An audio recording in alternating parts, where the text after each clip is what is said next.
लो अब ध्यान से सुनो, परीक्षित कोई के बारे में बताता हूं। सुखदेव जी कहते हैं, राजन, उत्तरा के गर्भ में भगवान ने परीक्षित की रक्षा करी। समय पाकर बालक का जन्म हुआ। ब्राह्मणों ने जातकर्म संस्कार किए। नाम रखा विष्णुरात। ये भगवान का दिया बालक है। पर हर गोदी में बालक हमेशा जो भी कोई दिखाई पड़ता उसका चेहरा टुकुर टुकुर देखते रहते थे, मुख ताकते रहते थे। क्यों? जानना चाहते कि मां के गर्भ में जो हमसे मिलने आया था 4 हाथ वाला, वो किधर है। इसलिए प्यार से इनका नाम रख दिया परीक्षित। वैसे ब्राह्मणों का दिया नाम था विष्णुरात, पर प्यार का नाम पड़ा परीक्षित। बालक इसी नाम से प्रसिद्ध हुआ। समय बीता। एक बार विदुर जी तीर्थ यात्रा करते हुए आए पांडवों के महल में, तो पांडवों ने बड़ा जोरदार स्वागत करते हुए कहा, तीर्थी कुर्वन्ति तीर्थानि स्वांतस्थेन गदाभृता। महाराज, आपके हृदय में साक्षात हरि विराजमान है, इसलिए आप काका जी आप जहां विराज जाते हो वही तीर्थ बन जाता है। आप तो तीर्थभूत हैं, साक्षात तीर्थ स्वरूप है। सबसे मिलने जुलने के बाद रात के 12 बजे चुपचाप विदुर जी धृतराष्ट्र से मिलने गए। पगचाप सुनते ही धृतराष्ट्र पहचान गए, अरे आओ आओ विदुर, मध्य रात्रि में हमसे मिलने कैसे आए। विदुर जी ने कहा, धन्य है, आपने मेरी पगचाप सुन के ही पहचान लिया कि मैं विदुर हूं, परंतु काल तुम्हारी ओर बढ़ रहा है, उसकी पगचाप तुम्हें सुनाई नहीं पड़ रही। पहले तो ये बताओ, यहां पर महलों में पांडव तुम्हारा आदर सम्मान ठीक से करते हैं कि नहीं? कोई परेशानी तो नहीं है? क्योंकि 100 पुत्रों को खो चुके हो, तो अब तुम्हारा ध्यान रखने वाला कौन है? धृतराष्ट्र बोले, विदुर सच बताऊं, इतनी सेवा तो मेरा पुत्र दुर्योधन भी कभी नहीं कर सकता था जितना आज पांडव कर रहे हैं। सवेरे जगते ही 5 भाई पहले मुझे प्रणाम करने आते हैं, तब कहीं जाते हैं। भोजन बने तो सबसे पहले मुझे पवाते हैं, तब घर में कोई दूसरा खाता है। सुबह से शाम तक हर बात में मेरे से सलाह लेते हैं, बहुत आदर करते हैं। विदुर जी से रहा नहीं गया, थोड़ी बहुत लाज सर में महाराज की बेच खाई। धिक्कार है तुम्हारी जिंदगी को। जिन पांडवों के मृत्यु के कितने षड्यंत्र तुमने रचाए, आज उन्हीं के टुकड़ों पर उनके महलों में कुत्ते की तरह पड़े हो। ये जीवन है तुम्हारा? गला काटने से मारना नहीं होता, अपमान का भी अनेक स्वरूप होते हैं। पांडव जितना सम्मान तुम्हें दे रहे हैं, ये तुम्हारा घोर अपमान ही है कि तुमने तो देखो हमें मारने में कोई कसर नहीं छोड़ी, फिर भी हम देखो तुम्हारा कितना सम्मान कर रहे हैं। ये क्या बेइज्जती नहीं है? ये तिरस्कार नहीं है? पुराने जमाने में जब जमींदारी थी, तो एक जमींदार जा रहा था, बहुत दूर की यात्रा थी, सूर्यास्त हो गया तो सोचा अब आगे जाना ठीक नहीं है, तो वहां के जो जमींदार थे उनके यहां चले गए। भले ही परिचय नहीं था, पर हम भी भाई अपने क्षेत्र के जमींदार हैं, आप भी हो तो एक संबंध तो है ही है। उसने कहा न जाने कौन कहां का कैसा, मैं तो इसको जानता नहीं। तो जहां घोड़े बांधे जाते हैं उस घुड़सार में उसकी खटिया डाल दी, यहां आराम करो। अब क्या करें, रुकना तो था ही, रुक गए। सुबह की वासी रोटी खाने को दे दी, खा लिया। सुबेरा उठते ही चल दिए, तो जाते जाते कहा, बहुत धन्यवाद, आपने हमें विश्राम दिया, आश्रय दिया। कभी मौका मिले तो हमारे यहां भी हमें सेवा का अवसर दीजिए, कभी पधारिए। और यूं कह के चले गए। कुछ दिनों बाद उस जमींदार को भी जाने की जरूरत पड़ी, तो ध्यान आ गया, अरे वो फलाना वो आया था, अपने को जमींदार बता रहा था, और उसने कहा था कि मौका मिले तो कभी हमको भी सेवा का अवसर मिला देना। तो चलो दिन तो डूब ही रहा है, आज उसी के यहां आराम करते हैं। तो वो उसके यहां आराम करने आया। जैसे ही उसने देखा कि वो आ रहे हैं जिनके हम रुके थे रात में घुड़सार में, उसने तमाम दास दासियों के द्वारा उसकी जोरदार अगवानी करवाई, फूलों से स्वागत किया, बढ़िया फूलों के हार पहनाए अगवानी में, और बड़ा जोरदार स्वागत हुआ। उसको बड़ा शर्मा संकोच लगे, भाई मैंने तो इसको घुड़सार में लिटा करके बासी रोटी खिलाई थी, तो बड़ा जोरदार स्वागत कर रहा है भाई हमारा, बहुत भला आदमी है।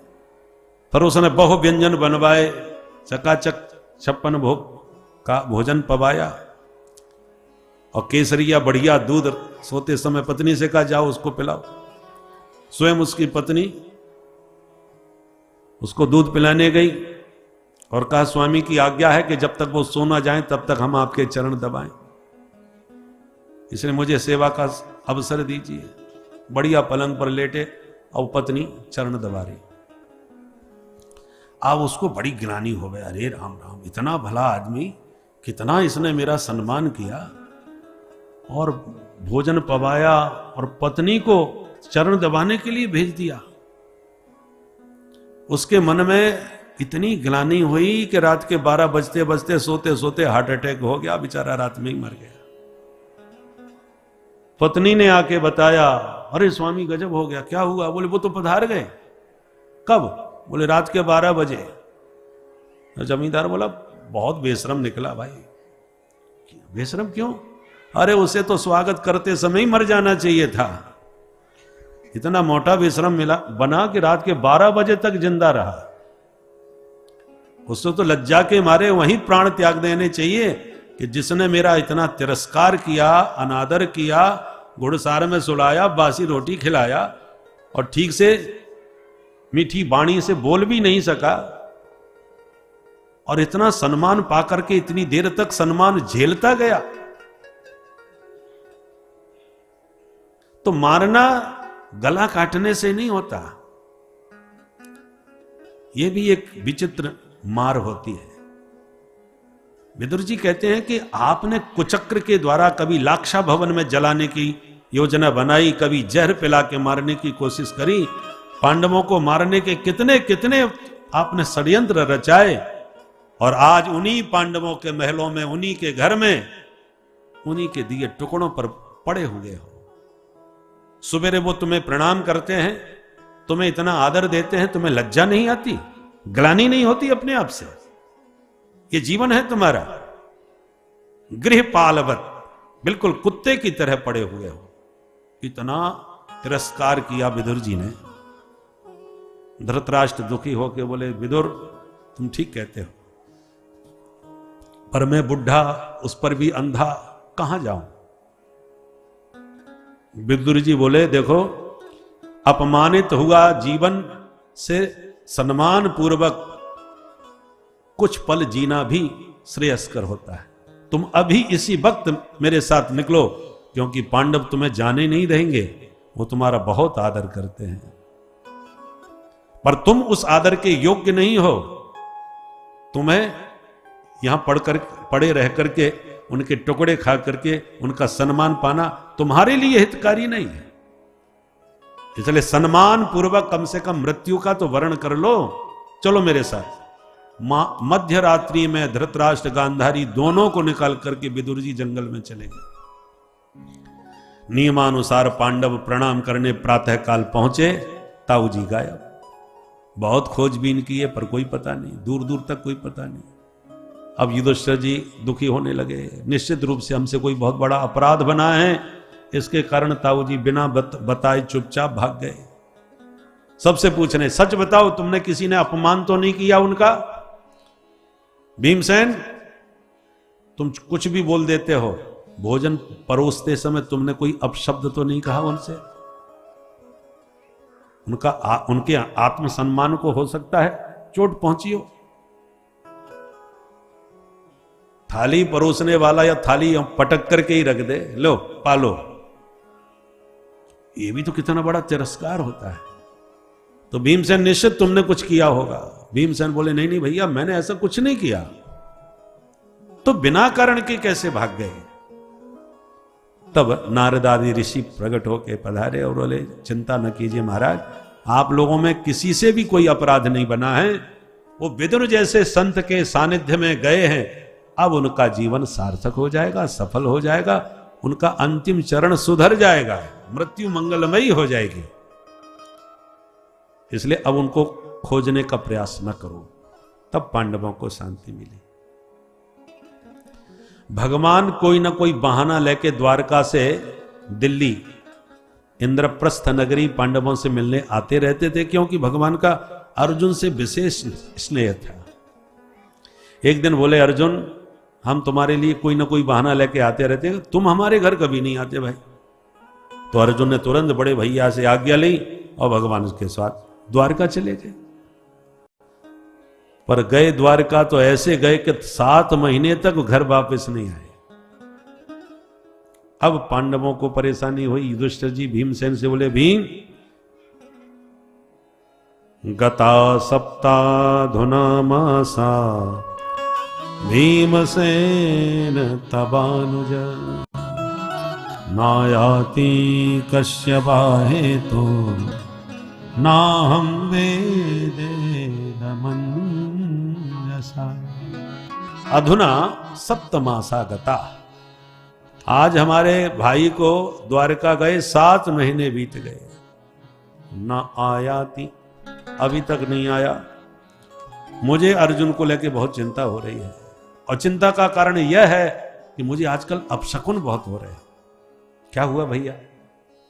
बोले, देखो आकाश में पुच्छल तारा दिखाई पड़ रहा है। आज मैं मंदिर में दर्शन करने गया तो ठाकुर जी का श्री विग्रह एकदम श्रीहीन उदास दिखाई पड़ा। भगवान के दर्शन में आनंद नहीं आया। रास्ते में मैंने देखा गाय अपनी बछिया का दूध पी रही थी।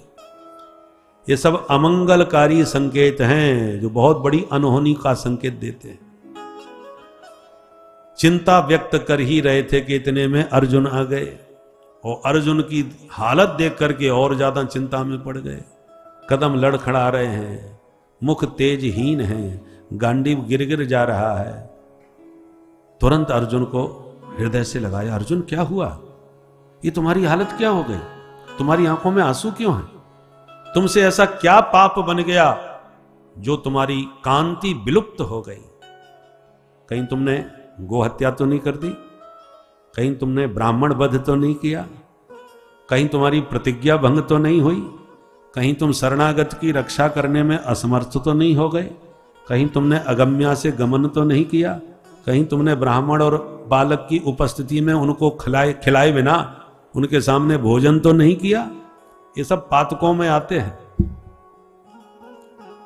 अर्जुन सिर हिलाते कहीं नहीं, ऐसा कुछ नहीं। तो फिर क्या हो गया? 7 महीने तुम द्वारका रह के आए हो अपनी ससुराल में, कहीं तुम्हारा किसी ने अपमान तो नहीं कर दिया वहां पर? द्वारका में सब द्वारकानाथ अपने प्रद्युम्न, अनिरुद्ध, सांबा आदि के साथ में कुशल से तो है ना?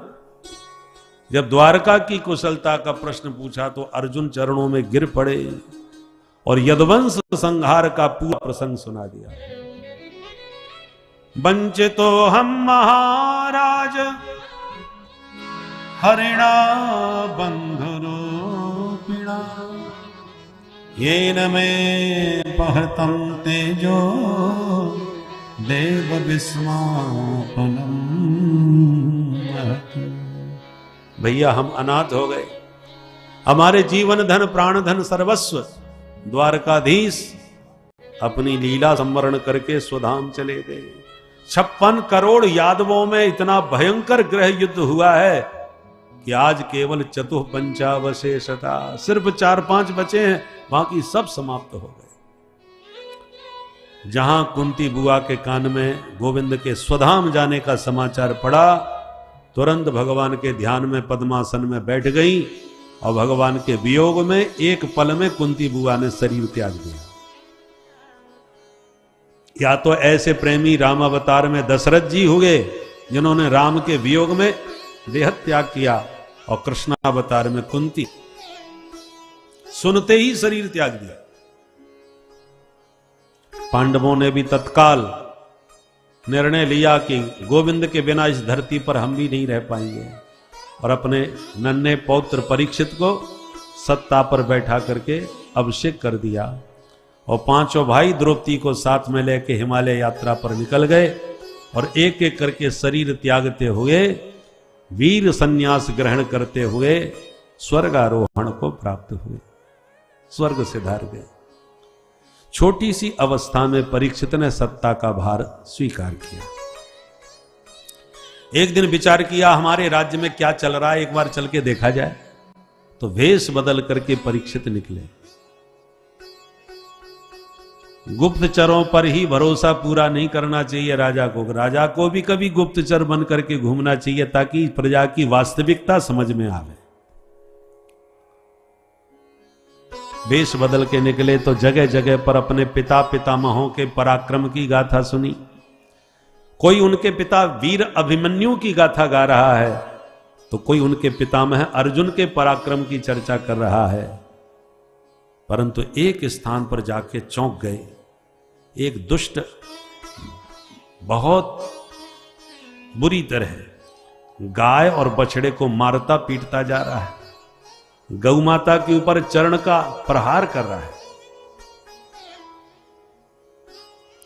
मार मार के बछड़े के तो 3 पैर ही पूरी तरह तोड़ डाले, एक पैर पर खड़ा बछड़ा कांप रहा है। और उस अवस्था में गौ माता अपने बछड़े से कह रही है, परीक्षित सुन रहे, गाय क्या बोल रही है?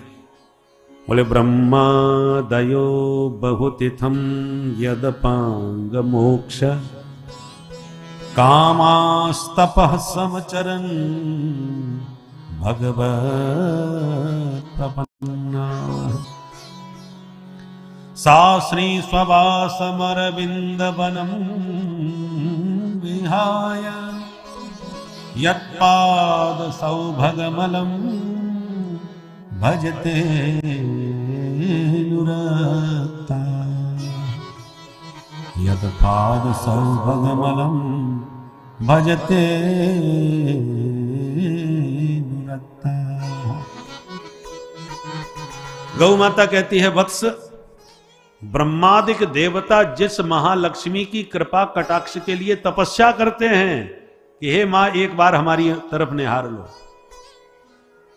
ऐसी ऐश्वर्यशालिनी महालक्ष्मी जिन प्रभु के चरण कमलों को निरंतर दासी बनकर के पलोटती रहती है, चरण सेवा में लगी रहती है, ऐसे हमारे प्रभु के वो पादारविंद, वे चरणारविंद हम सबको छोड़ के हमको अनाथ करके चले गए। परीक्षित सुनते ही समझ गए ये साधारण गाय बछड़ी नहीं हो सकते भाई, पर जो भी हो इन पर अत्याचार करने वाला ये दुष्ट कौन है जो मेरे राज्य में मेरी गौ माता पर प्रहार कर रहा है। क्रोध में भर गए, तलवार निकाली और दुष्ट को दंड देने के लिए बढ़े। है दुरात्मन खड़ा रहे। जिन गायों की रक्षा के लिए माधव स्वयं स्वपद रमण किए, नंगे पैर गायों के पीछे गोपाल बन के विचरण किए, उनके स्वधाम जाने की देर नहीं हुई और उनकी प्यारी गौ माता पर अत्याचार करने वाला पापी तू कौन है? मारोदी रम्म भद्रम ते खलानाम मई शास्त्री। हे गौ माता आप रोना मत, इन दुष्ट दुरात्माओं को दंड देने के लिए परीक्षित अभी जिंदा है। और जो मारने को तलवार उठाई कि दीनवत् शरणंगतः, वह तुरंत चरणों में गिर के रोने लगा, त्राहिमाम त्राहिमाम, महाराज आपकी शरण में हूं, मेरी रक्षा करो। अब क्षत्रिय का धर्म है जो शरण में आ जाए उसे वो मारते नहीं, इसलिए महाराज परीक्षित ने उसे छोड़ दिया। किंतु गौ माता को प्रणाम करके बोले, माते आप कौन हैं? आपकी बातों से तो मैं समझ गया आप साधारण गाय नहीं है, परंतु कौन है ये नहीं समझ पा रहा। पर गौ माता कुछ नहीं बोली। तो बछड़े से पूछा, भगवान आप ही बताओ, आपके तो 3 पैर टूट गए, किसने तोड़े? तब बछड़ा बोल पड़ा, महाराज हम अपनी दुर्दशा का दोष कैसे दें? धर्मशास्त्र कहते हैं कोई किसी को सुख दुख नहीं देता, सब कर्मों का दंड भोगते हैं। और वे ही शास्त्र ये भी कहते हैं कि उस ईश्वर की इच्छा के बिना पत्ता भी नहीं हिलता। अब आप ही बताएं महाराज, मैं अपने इस कष्ट का कारण कैसे बताऊं? महाराज परीक्षित बोले, आपकी भाषा ने आपका परिचय दे दिया। आपके मुख से एक शब्द भी किसी की निंदा का नहीं निकला। इससे सिद्ध हो गया आप साक्षात धर्म हैं, क्योंकि यत् अधर्म कृतस्थानम सूचकस्यापि तद भवेत्। जो अधर्म करता है उसको तो पाप का दंड मिलता है, पर उसके पाप की चर्चा जो प्यार से करता है, भाव से करता है, वो भी पाप का हिस्सेदार बन जाता है। इसलिए भूल के भी कभी किसी के पाप की चर्चा अपनी वाणी से नहीं करना चाहिए और ना ही सुनना चाहिए। जो करता है, सुनता है, उन दोनों में उस पापी का पाप बट जाता है। इसलिए जब भी कोई पाप आपके शरीर से हो जाए तो उसको सुना करके सब में बांट दो और अपने पुण्यों को छुपा के रखो। शुभ काम, शुभ कर्म छुपाना चाहिए, अशुभ कर्म बता देना चाहिए, ताकि बट जाते हैं। और हम लोग उल्टा करते हैं, पापों को छुपा के रखते हैं और पुण्यों का ढिंडोरा पीटते हैं। हमने इतने लाख उस मंदिर में लगाए, हमने इतने की यात्रा करवाई, हमने ये करवाई, कह सुन करके कोई एक माने कुछ रुपए भी कहीं मंदिर में लगाएंगे तो पत्थर लगवा देंगे, इतना हमने दिया था। तो यश तो मिलेगा कि आपने इतना दान पुण्य किया, तो जगत में ताली बज जाती है, प्रशंसा हो जाती है और आपका पुण्य यहीं पर बट जाता है। और पाप आप छुपा करके उसको इकट्ठा करते हो और दूसरे के पुण्य की चर्चा में आपको कोई रुचि नहीं।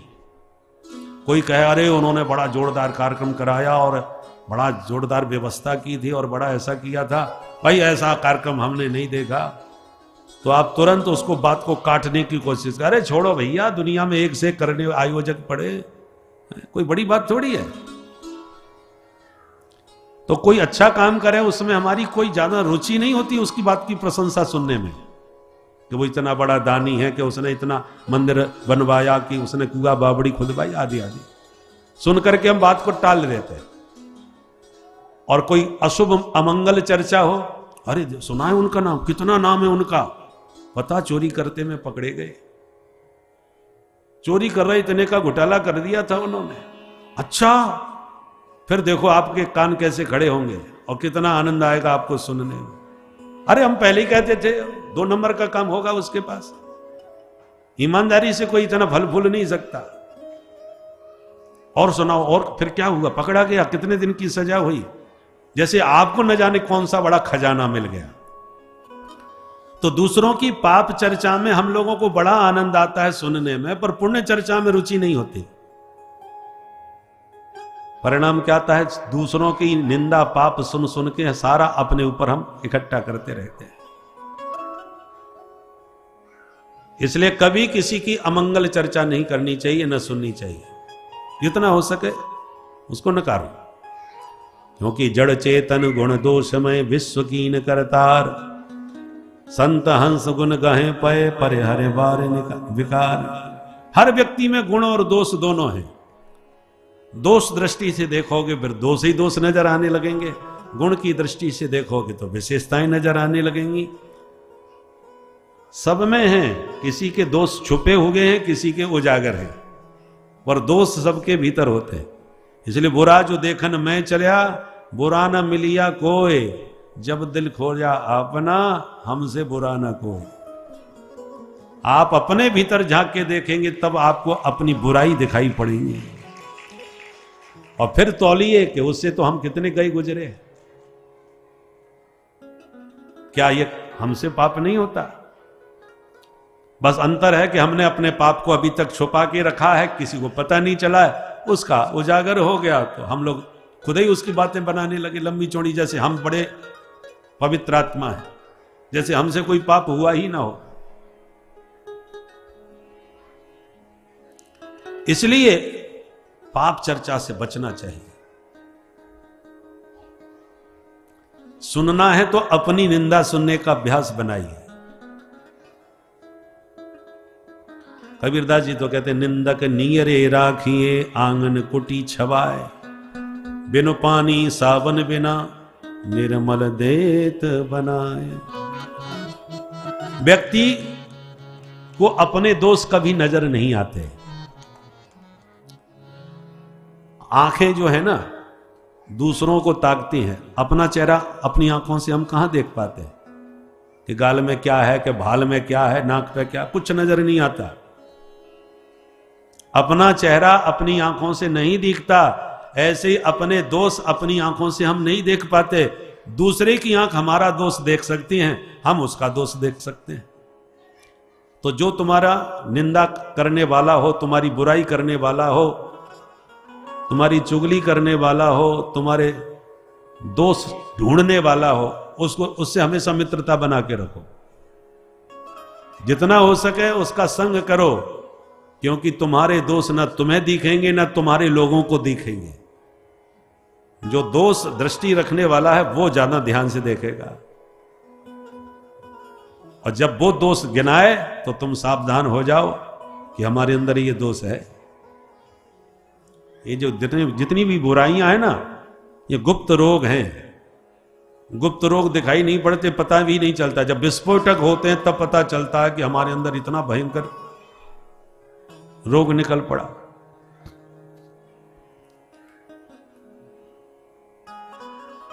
उसी प्रकार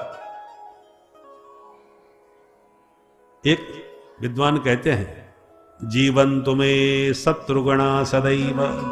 हे प्रभु मेरे शत्रु सदा चिरंजीवी रहे, सदा जीते रहे। क्यों? बोले शाम प्रसादात स्वभिचक्षणो हम। उन लोगों की कृपा से ही मुझे अपने दोष छिद्र दिखाई पड़ते हैं। यदा यदा में विकृतिम लभन्ते तदा तदा माम प्रतिबोधयन्ति। मुझे मेरी बुराइयां समझ में नहीं आती, मेरे अंदर क्या दोष है समझ में नहीं आता, पर जब भी मेरे दोष उनकी दृष्टि में आते हैं वो तुरंत निंदा करना चालू कर देते हैं। उसने ऐसा किया, उसने वैसा किया। तब मुझे समझ में आता है कि मेरे अंदर ये दोष आ गया। तो जब शत्रु नहीं होंगे, निंदक नहीं होंगे, तो मुझे दोष दिखाएगा कौन? और दोष नहीं देखूंगा तो मुझ में सुधार आएगा कैसे? इसलिए मेरे शत्रु मेरे निंदक सदा चिरंजीवी रहे। आत्मनिरीक्षण करो। दोष कोई दिखावे तो उसको स्वीकार करने का प्रयास करो, सुधारने का प्रयास करो। तो महाराज परीक्षित बोले कि आपके मुख से एक बार भी किसी की निंदा नहीं हुई, इसलिए मैं पहचान गया आप साक्षात धर्म हैं। धर्म के 4 चरण होते हैं, सत्य, तप, दया, शौच। शौच माने पवित्रता। आज ये चारों पैर एक एक करके खंडित होते चले जा रहे हैं। तप गया, दया गई, पवित्रता चली गई। अब केवल सत्य में श्रद्धा शेष बची है, इसलिए बछड़ा एक पैर पर खड़ा है। और मैंने गौ माता को भी पहचान लिया, ये साक्षात धरती माता है, जो भगवान के स्वधाम जाने से उनके वियोग में दुखी है। पर ये दुष्ट कौन है जो तुम्हें सता रहा है, ये हमको समझ में नहीं आया। धर्म और धरती के पीछे ये धूर्त कौन पड़ा है? पूछने लगे, क्यों भाई तुम कौन हो, अपना परिचय दो। ये गाय बछड़ों को क्यों परेशान कर रहे हो? तब हाथ जोड़ के बोला, महाराज मेरा नाम है कली, मैं कलियुग हूं। महाराज परीक्षित बोले, अरे दुष्ट कलियुग, हमारे राज्य में तू घुस कैसे आया? निकल बाहर। घुसपैठिए कहीं के, बिना वीजा बिना पासपोर्ट के हमारे देश में घुस करके अशांति पैदा कर रहा है, अभी निकल बाहर। कलियुग हाथ जोड़ के बोला, महाराज निकल के बाहर जाऊं कहां? इस समय अखिल भूमंडल पर आपका एक छत्र साम्राज्य है, तो मैं कहां जाऊंगा? मैं मानता हूं महाराज मेरे अंदर बुराइयां तो बहुत सारी हैं, फिर भी एक गुण ऐसा है जो किसी पर नहीं है। क्या गुण है तुम्हारे अंदर?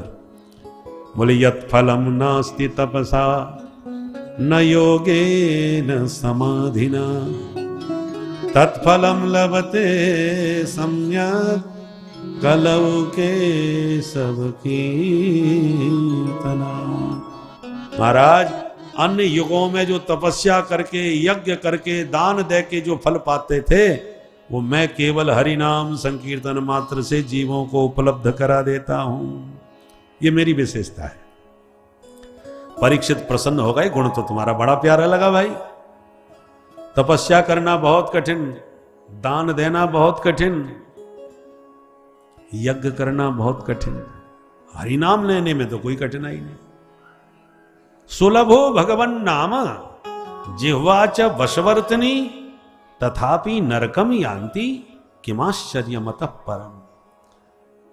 कलयुग में नाम की कितनी महिमा है, और जिह्वा भी भगवान ने दिया कि इससे हम जप सकते हैं, बोल सकते हैं। और नाम भी इतना सरल है, कोई भी बोल सकता है। जो नाम आपको पसंद हो, जरूरी नहीं राम राम ही जपो, कृष्ण नाम जपो, गोविंद नाम जपो, जो नाम आपको प्रिय है, स्वप्रिय नाम कीर्त्या, जो नाम पसंद आवे उसका कीर्तन करो। तो भगवान का नाम सुलभ है, जिह्वा में वाणी भी सुलभ है, और फिर भी आप यदि नरक में जा रहे हैं तो इससे बड़ा आश्चर्य और क्या हो सकता है। कलयुग में भगवान ने आरक्षण भी दे रखा है। ये आरक्षण अभी नहीं चला, बहुत पुराना चला है। ठाकुर जी ने भी दे रखा है कलयुग को। क्या आरक्षण दिया? बोले मानस पुण्य हो ही नहीं पापा। मन से कोई पाप कर ले तो उसका कोई दंड नहीं, पर मन से कोई पुण्य शुभ कर्म चिंतन करो तो उसका पूरा फल आपको मिलेगा। आप तन से दान पुण्य नहीं कर पा रहे तो मन से कर लो। आंख बंद करके नहा धो के बैठ जाओ और अपने इष्ट देव के पास चले जाओ, चाहे बद्रीनाथ चले जाओ, चाहे रामेश्वरम, जो तुम्हारे आराध्य हो उनके पास जाओ मन से। मनीराम जी को सेकंड भी नहीं लगता पहुंचने में, और फिर मन से ही पूजा करो। बढ़िया गंगा जल से स्नान कराओ, बढ़िया दूध दही घी शहद से स्नान कराओ, फिर बढ़िया इत्र फुलेल से मालिश करो, और उसके बाद बढ़िया वस्त्र रेशमी नित्य नए नए पहनाओ, और फिर बढ़िया हीरे जवाहरातों के दिव्य हारों से श्रृंगार करो, और 56 भोग प्रतिदिन बना के पवाओ। हद लगे न फिटकरी रंग चौखाई आवे, न जाना न आना न लेना न देना न खर्चा न पानी, और बैठे बैठे केवल चिंतन करने मात्र से पूरा पुण्य आपको प्राप्त हो जाएगा। इसलिए कलयुग में मानसी सेवा का बड़ा भारी महत्व है। हमारे ब्रज के बहुत ही रसिक संत हैं, आज भी मानसी सेवा करते, प्रतिदिन उनका नियम है मानसी सेवा। तो भैया तन से ना बने तो मन से तो कर लो। मानस चिंतन करने से मन पवित्र होता है, धीरे धीरे शुद्ध पवित्र मन में प्रभु का स्वरूप प्रकट होता है। पर मन में जन्म जन्मांतरों से विषयों का चिंतन करते करते जो विषयासक्त मन है, आंख बंद करोगे बार बार दुनियादारी का विषय चिंतन करने लगेगा। पर फिर भी भगवान का नाम जपते हुए ध्यान करोगे, राम राम जपते रहो, भगवान की मानसी सेवा करते रहो, तो धीरे धीरे मन में जितना कूड़ा करकट भरा है सब बाहर निकलने लगेगा, सफाई होने लगेगी। बहुत से लोग कहते हैं महाराज पूजा तो करते हैं पर मन बिल्कुल नहीं लगता। क्या फायदा है ऐसी पूजा करने से? माला जपते हैं तब भी मन नहीं लगता, तो क्या फायदा? फायदा फिर भी होगा। तो बिना मन के जबरदस्ती करने से क्या फायदा होता है? ध्यान से सुनो। आप अपने घर को साफ करके और ताला मार करके 5 साल के लिए विदेश चले गए, और 5 साल के बाद अब आके घर खोलोगे तो धूल जाले पूरे घर में लगे होंगे, चाहे जितनी सफाई करके जाना, फिर भी धूल घुस जाती है, फिर भी जाले लग जाते हैं। अब आपने घर को जब गंदा देखा तब झाड़ू उठा करके झाड़ना चालू किया, तो जब झाड़ू लगाओगे तो धूल उड़ेगी, नाक में जाएगी, आंख में जाएगी, छींक आएगी, परेशानी होगी। परेशानी तो जरूर होगी, पर मकान साफ हो रहा है कि नहीं? धूल निकल रही है बाहर की नहीं? तो भले ही नाक बंद करके अब मुंह ढांक करके कैसे भी झाड़ू लगाओ, मकान साफ होना चाहिए, क्योंकि मकान तुम्हारा है, तुमको साफ करना है। किंतु इतना याद रखिए, आज जितनी झाड़ू लगाने पर धूल उड़ी, कल उतनी नहीं उड़ेगी। और प्रतिदिन नियम से ऐसी झाड़ू पोंछा लगाते रहे तो एक दिन आएगा कि मकान पूर्व की तरह ज्यों का त्यों चमकने लग जाएगा, क्योंकि अब धूल मिट्टी पूरी तरह से साफ हो चुकी है।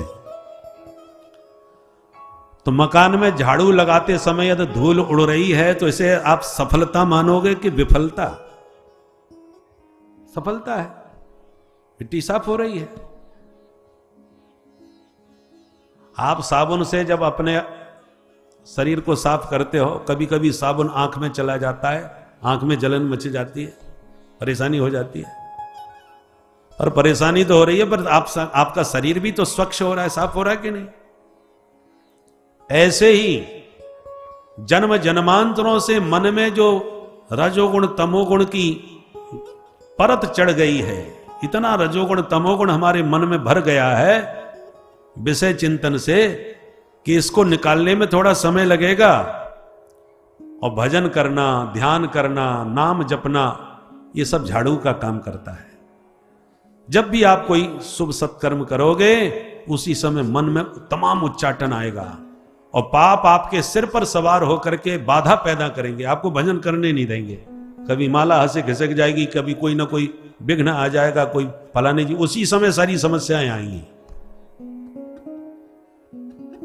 क्योंकि पाप अपने आप को साफ करना नहीं चाहते।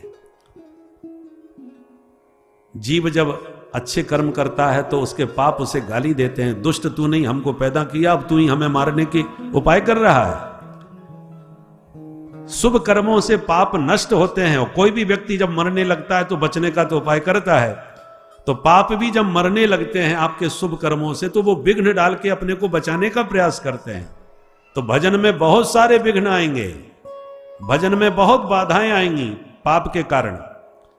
फिर भी दृढ़ संकल्प के साथ आप भजन करते रहे, साधन करते रहे, तो धीरे धीरे पापों को मरना पड़ेगा, कटना पड़ेगा, और वो पाप सब साफ हो जाते हैं। जैसे धूल मिट्टी साफ हो जाती है नित्य झाड़ू लगाने से, भवन में चमक आने लगती है सफाई होने पर।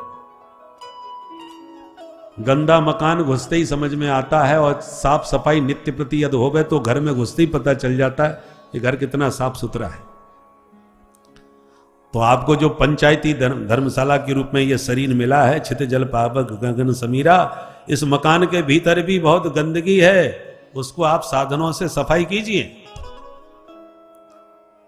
भगवान के नाम, राम नाम के साबुन से जो मन का मैल मिटाएगा, राम नाम के साबुन से सफाई करो मन की।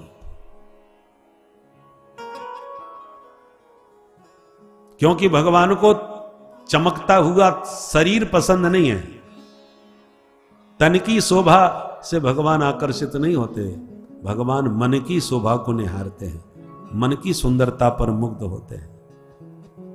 इसलिए भगवान ने कहा, निर्मल मन जन सो मोहे पावा, निर्मल मन जन सो मोहे पावा, मोहि कपट छल छिद्र न भावा, मोहि कपट छल छिद्र न भावा, निर्मल मन जन सो मोहे पावा, निर्मल मन जन सो मोहि पावा, निर्मल मन जन सो मोहे पावा, निर्मल मन जन सो मोहि पावा, निर्मल मन जन सो। भगवान को निर्मल मन वाला पाता है, निर्मल तन वाला नहीं। यदि भगवान ने मन की जगह तन को निर्मल बना पसंद किया होता तो इतने शैम्पू साबुन बाजार में उपलब्ध है कि कोई भी अपना अपना शरीर चमका के आ जाता। इतने ब्यूटी पार्लर खुले हो गए हैं कि काले को गोरा बना देते हैं। विवाह के 7 दिन बाद ही पता चलता है कि असली दुल्हन का स्वरूप ये है, नहीं तो सब विवाह में एक सी ही लगती है। तो तन चमकाने के प्रसाधन तो बहुत हैं, पर मन की सफाई का साबुन आज तक कोई मार्केट में नहीं बना है जो तुम्हारे मन को साफ करे। मन की सफाई कहां होगी? सत्संग के सरोवर में। भगवत चर्चा सुनो, भगवत भजन होता हो, महापुरुषों की जो वाणी से अमृत निकलता है, शास्त्रों की जहां चर्चा चलती है, उसका श्रवण करोगे, चिंतन करोगे तो भीतर मन की सफाई होगी। इसी सरोवर में यह मन स्वच्छ होता है। एक होता है कैमरा जो फोटो खींच रहा है, और एक होता है एक्सरा, वो बाहर का फोटो नहीं भीतर का फोटो खींचता है, भीतर क्या गड़बड़ है। तो भगवान के नेत्र फोटो नहीं खींचते, तन को नहीं, भीतर के मन को देखते हैं, तुम्हारा मन कितना शुद्ध है। तो मन न लगे तब भी भजन करो, नाम का प्रभाव है, भगवान के नाम में वो शक्ति है कि धीरे धीरे मन के पाप और मन में जो भरा हुआ रजोगुण तमोगुण है वो सब साफ होने लगेगा। ज्यों ज्यों मन पवित्र होता जाएगा त्यों तो आपके हृदय में भगवत प्रेम जागता चला जाएगा। भजनानंदी संत प्रभु का नाम लेते ही प्रेमाश्रु से छलक पड़ते हैं, एकदम रोमांचित देह हो जाता है। यत्र यत्र रघुनाथ कीर्तनम तत्र तत्र कृतमस्तकांजलिम वाष्पवारि परिपूर्ण लोचनम मारुतिम नमत राक्षसांतकम। राम जी का नाम सुनते ही पवन पुत्र प्रेमाश्रु प्रवाहित करके रोमांचित देह से गदगद होकर के सुनने के लिए बैठ जाते हैं। ये प्रेम का परिचायक है। पर प्रेम कब प्रकट होगा? जब पाप साफ होंगे मन से। पाप कब साफ होंगे? जब राम नाम का साबुन रोज रगड़ोगे, तब ये मिट्टी धूल जाल सब साफ होंगे। और पवित्र जब चमक जाएगा भवन, तो राम जी को बुलाना नहीं पड़ेगा, बिन बुलाए भाग के आपके भवन में आ जाएंगे। जैसे हनुमान जी के हृदय में घुस के बैठ गए, जा सुहृदय आगार बसहि राम सर चापधर। तो कलयुग में कितनी छूट है कि तन से न बने तो मन से ही करो भाई, पूरा पूरा फायदा मिलेगा। परीक्षित इस बात से बहुत प्रसन्न हो गए और बोले भैया तब तो हम एक दो नहीं 4-4 कमरे देते हैं, प्रेम से रहो, हमारे राज्य में रहो। कहां कहां? बोले द्यूतम पानम स्त्रियः सूना यत्रा धर्मश्चतुर्विधः। कलयुग के 4 स्थान हैं रहने के, ध्यान से सुनिए। कलयुग को अपने घर में रखना है तो इन 4 को अपनाओ, या 4 में से एक को भी अपना लो तो कलयुग घर में घुस के कब्जा कर लेगा। पहला स्थान है द्यूतम। द्यूत माने जुआ। जिस घर में जुआ खेला जाएगा उस घर में कलयुग अपना कब्जा निश्चित रूप से करेगा। दूसरा पानम, जहां मदिरा पान किया जाएगा, प्याले छलकेंगे, उस घर में कलयुग अपना तांडव मचा के ही रहेगा। तीसरा परस्त्री लंपट पुरुष, व्यभिचार। व्यभिचार जिस घर में होगा उस घर में कलयुग का झंडा गड़ेगा। और चौथा स्थान है सूना माने हिंसा। मुर्गा बकरा घर में कटेगा तो कलयुग अपना झंडा वहां लगाएगा। ये 4 स्थान कलयुग के केंद्र हैं जो परीक्षित ने रहने को दिए हैं। कलयुग ने फिर जब निवेदन किया, सरकार कम से कम एक तो अच्छा सा स्थान दे दो, आपने 4 गड़बड़ दे दिए। जब एक गुण मेरे अंदर अच्छा है तो कम से कम एक स्थान अच्छा मिलना चाहिए। क्या चाहते हो बताओ? बोले केवल स्वर्ण में निवास और मिल जाता सरकार तो पुनश्च याचमानाय जात रूप मदात प्रभु। जब स्वर्ण में निवास मांगा तो परीक्षित ने कह दिया तथास्तु, चलो दिया, क्योंकि तुम्हारा गुण हमको प्यारा लगा। और परीक्षित गौ माता को अभयदान दे के प्रणाम करके अपने महल में चले गए। पर एक दिन महाराज परीक्षित शिकार खेलने सोने का मुकुट पहन करके निकले, रास्ता भटक गए। अब जंगलों में इधर उधर भटकते फिर रहे थे दिन भर।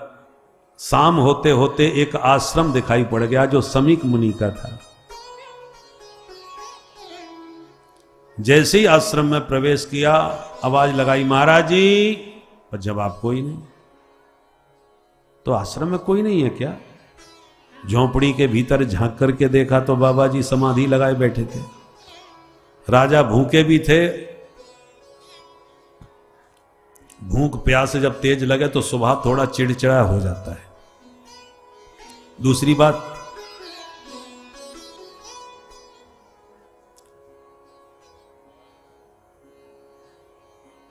जो राजा महाराजा होते हैं जहां भी जाते हैं, जहां वहीं उनकी जय जयकार होती है, लोग खूब लंबा चौड़ा स्वागत करते हैं, तो उनके स्वभाव में आ जाता है कि जहां जाए वहां स्वागत हो।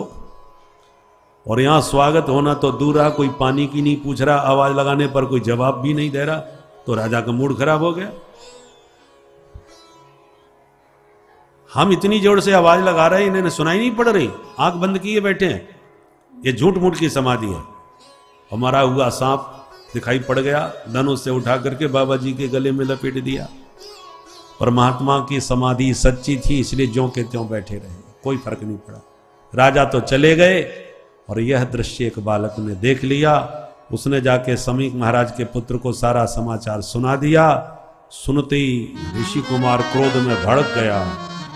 कौशिकी नदी का जल हाथ में लेके क्रोधित होके बालक ने शाप दे दिया। इति लंघित मर्यादम तक्षकः सप्तमे हनि दंक्षते स्म कुलांगार नोदितो मे तद्द्रोहम्। अरे कुलांगार, तूने हम अपने पूर्वजों के नाम को कलंकित किया। संतों की चरण रज को माथे से लगाने वाले तेरे पूर्वज, और उस वंश में तूने संत का अपमान सर्प से किया। शाप देता हूं, आज से ठीक 7वें दिन तुझे तक्षक नांग डसेगा। बाघ वज्रम विससर्ज, शाप दे दिया। ब्राह्मणों की शक्ति वाणी में, क्षत्रियों की शक्ति होती है बाणों में। तो ऋषि कुमार ने बाघ वज्रम विससर्ज, वाणी का वज्र प्रयोग कर दिया। पिता के गले में मरा सांप देख करके बच्चा जोड़ जोड़ से रोने लगा। रोजी की आवाज सुनते ही समाधि खुल गई और महात्मा ने गले का सांप उतार के फेंक दिया। बच्चा तू क्यों रो रहा है? तो पूरी कहानी सुना दी। जैसे ही समीक मुनि ने सुना कि मेरे बच्चे ने 7वें दिन मरने का शाप ही परीक्षित को दे दिया, तो बड़े दुखी हो गए। बेटा तूने घोर अनर्थ कर दिया। अब इस राष्ट्र को परीक्षित जैसा राजा कभी नहीं मिलने वाला। अब तो जितने मिलेंगे सब धर्मनिरपेक्ष ज्यादा मिलेंगे। धर्मात्मा राजा देश को दुर्लभ हो गया, अब नहीं मिलेगा। तुरंत अपने शिष्य को भेज के परीक्षित को सारी घटना से अवगत कराया। जो परीक्षित को पता चला कि मेरा 7वें दिन मरना पक्का है, तो सर्वस्व त्याग करके भोजन पानी भी छोड़ दिए, अनशन व्रत लेके सीधे गंगा के तट पर आकर के बैठ गए परीक्षित। ऋषि महर्षियों को पता चला तो हजारों महात्मा दौड़ दौड़ के परीक्षित को मार्गदर्शन देने, सहानुभूति देने के लिए गंगा तट पर आने लगे। परीक्षित सभी संतों को प्रणाम करके एक ही प्रश्न पूछते हैं, महाराज हम जैसे म्रियमाण मनुष्यों को क्या करना चाहिए? परीक्षित संतों से पूछ ही रहे थे कि अचानक उसी वक्त संत शिरोमणि व्यासनंदन भगवान सुखदेव जी प्रकट हो गए। बोलो सुखदेव भगवान की तत्रा भगवत भगवान व्यास पुत्रो तत्रा भगवत भगवान व्यास पुत्रो तत्रा भगवत भगवान व्यास पुत्रो तत्रा भगवत भगवान व्यास पुत्रो यदृक्षयागा मठमानो नपेक्ष यदृक्षयागा मठमानो नपेक्ष अलक्षलिंगो निज लाभतुष्टो अलक्षलिंगो निज लाभतुष्टो व्रतश्च बालैरवधूत वेश व्रतश्च बालैरवधूत वेश तत्र भगवान् व्यास पुत्रो तत्र व्यास पुत्रो भगवान व्यास पुत्रो तत्र भगवान् तत्र भगवान्